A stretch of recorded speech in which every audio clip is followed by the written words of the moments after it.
chia hot nhá, việc chia hot nhảy muốn kèn nhá, rất là hay nhá.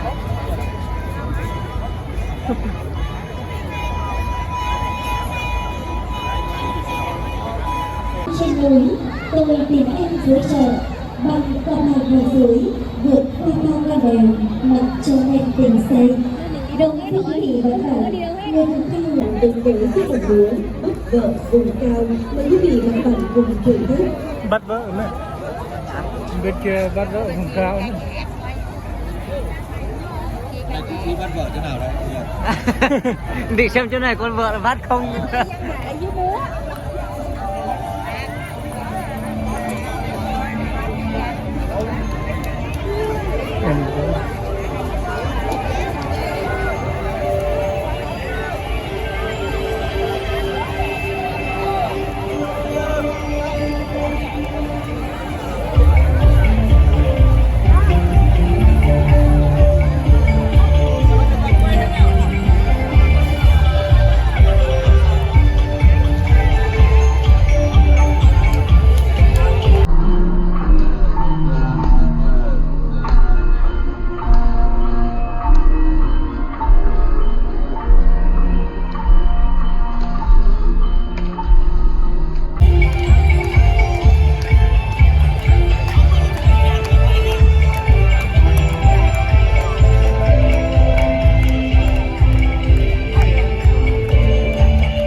Tuấn Ngục không biến ra ngoài rồi nhá.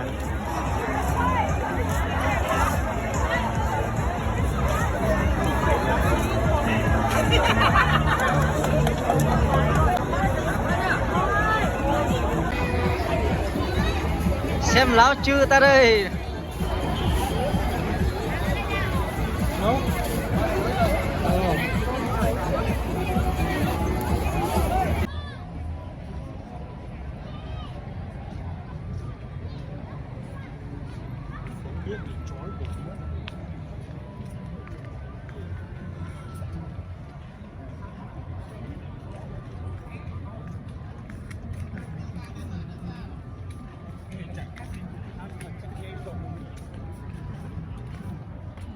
trên hay dưới?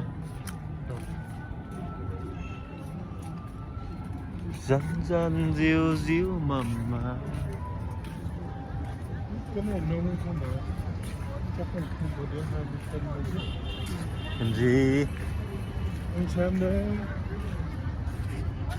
Đi mình nông á? Đó. Nước nó bẩn thôi.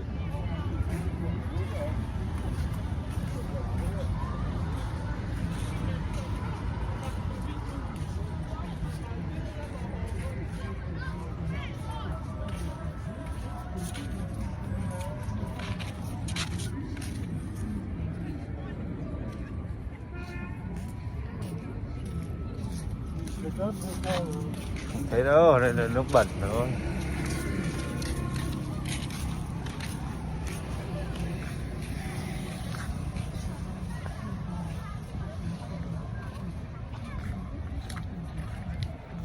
Thành phố Sapa.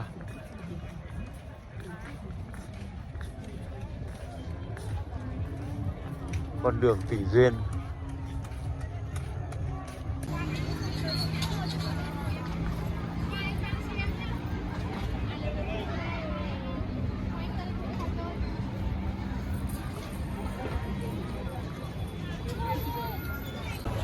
Chắc sao tỉnh rượu hỏi nó biết đấy.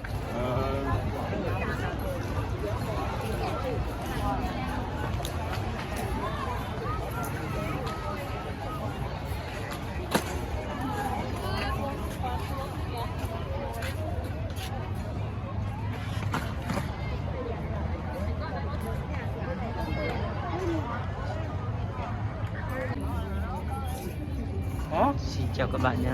Vào hồ này thì Hanoi. những cái đêm là mà đông người ấy thì có thể là có đi hàng nghìn nhiếp ảnh gia nhé. Phong cảnh ở Sapa này nó đẹp. Ngon răng hơn. Có đến tầm hàng nghìn nhiếp ảnh gia mỗi đêm. Đây là bờ hồ ở chỗ Sapa.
Bây giờ hiện tại mình đang đứng ở chỗ một hòn đá rất là to.